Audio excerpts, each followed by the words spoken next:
Good evening, visitors. Welcome to the Australian War Memorial's last post ceremony. My name is Craig Burrell, and joining us today from the Royal Australian Navy is Captain Michael Manfield. We warmly welcome the family of Private David Gray Findlay, whose story will be told shortly. We are honoured to acknowledge the Honourable Darren Chester, Minister for Veterans Affairs, and the Honourable Keith Pitt, Assistant Minister to the Deputy Prime Minister. We welcome the veterans who have served, those that are still serving, and the families that support them. We acknowledge the members of RSL and Services Clubs Association, RSL Victoria, and RSL Queensland, who are watching the broadcast of this ceremony across Australia. During the ceremony, wreaths will be laid at the base of the Pool of Reflection by family and visitors. Please stand and join in singing the National Anthem.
The Australian War Memorial was the vision of Charles Bean, Australia's First World War official historian. Bean landed with the Australian troops on Gallipoli and stayed with them at the front through to the end of the war. The idea of this national memorial and museum came to him at Pozières, France, in the depths of the bloody fighting of 1916. Bean's idea was that this would be a place where families and friends could mourn their loved ones buried in faraway places. It would also be a place that could help all Australians understand what these men and women had endured and what they had done for us. Bean's vision, to which we remain true, is best expressed as inscribed in the entrance to the memorial's galleries. Here is their spirit, in the hearts of the land they loved, and here we guard the record which they themselves made. Tonight, we will read the story behind just one of those on the Roll of Honour, which lists the names of more than 102,000 men and women who have given their lives for us in war and operations for more than a century. But first, we present a lament, Flowers of the Forest. Wreaths or floral tributes will now be laid at the base of the Pool of Reflection.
Today we remember and pay tribute to Private David Gray Findlay.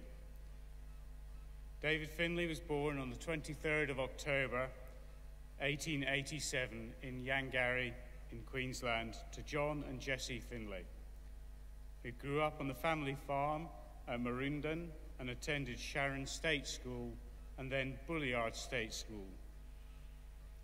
After leaving school, he worked on the family property as a farmer. Following the outbreak of the First World War, Findlay enlisted in Bundaberg on the 20th of June 1916. He was sent to Brisbane for his initial training, after which he was allotted to the 6th Reinforcements to the 47th Battalion. He embarked with other reinforcements from Brisbane on the 27th of October 1916 aboard the transport ship Marathon, bound for England. After disembarking in England in early January 1917, he was sent to a training battalion to prepare for fighting on the Western Front. At the beginning of February, Findlay was hospitalised for 1 month with an illness. In late March, he was sent to France and joined the 47th Battalion at the beginning of April. He again reported sick in mid-April and spent the next 6 days in hospital, missing the disastrous Battle of Bullecourt. The 47th Battalion next took part in the Battle of Messines, where it suffered heavy casualties, one of whom was Findlay. The manner of his death was not recorded, and though he had reportedly been buried by his comrades, his grave could not be located following the war. A court of inquiry held on the 24th of November established that he had been killed on the 7th of June 1917. He was 29 years old. Today he is commemorated on the Menin Gate Memorial at Ypres.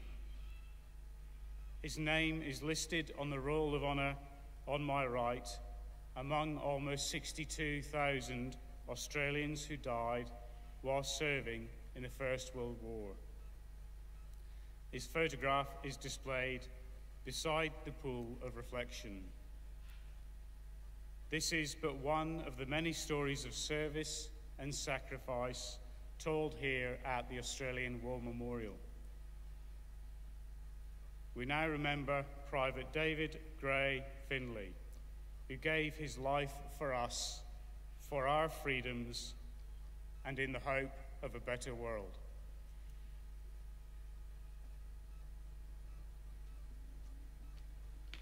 Please stand for the ode and the sounding of the last post.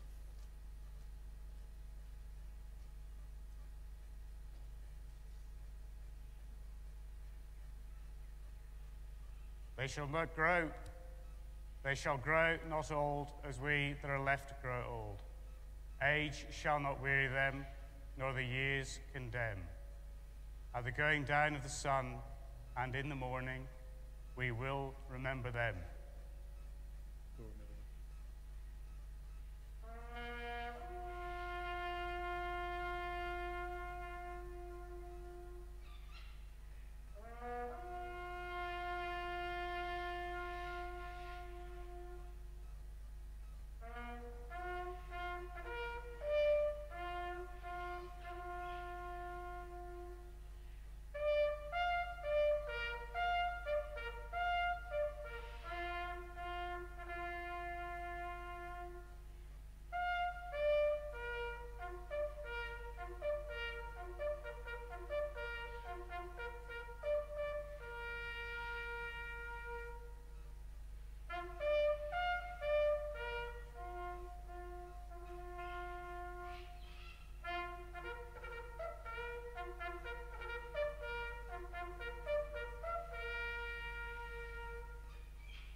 lest we forget. Lest we forget.